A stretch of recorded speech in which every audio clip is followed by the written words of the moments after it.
Усього у проекте капитального ремонту, реставрации и модификации объектов Брестской крепости 16 мероприемств. Сродки на реализацию масштабного проекта – это около 320 миллионов российских рублей – выдаткуют с бюджета союзной державы. Реализовать его плануют за 3 года.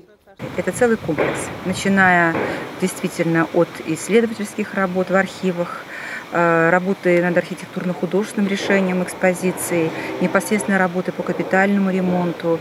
Уникальными в своем роде можно считать работы по капитальному ремонту моста у Музея обороны Брестской крепости, потому что фактически эти работы не проводились. Точно так же, как и создание экспозиции в Восточном форту, в Юго-Восточной казарме и в Пятом форту. Над проектом працуе аўтарская група 2 краін. Один з аб'ектаў, на якім зараз гаспадараць будаўнікі – казарма 333-го стралковага полка.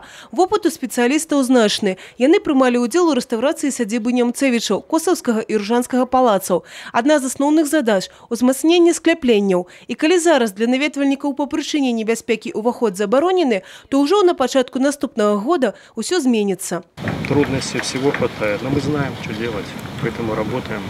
У нас есть опыт на работы на объектах памятников архитектуры и культуры, поэтому мы знаем, как все это делается, работаем вместе с заказчиком. Зараз ремонтные работы ідуць у паўднёва-ўсходняй паўвежы Барбакан. Яна адзіная, якая засталася пасля падзей Вялікай Айчыннай вайны.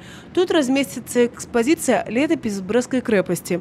У ёй знайдуць адлюстраванне галоўныя вехі часу ад стварэння крэпасці да яе сучаснасці. Усталююць тут і першую ў краіне трохмерную панораму. Гэта дазволіць гасцям адчуць сябе віртуальнымі ўдзельнікамі падзей.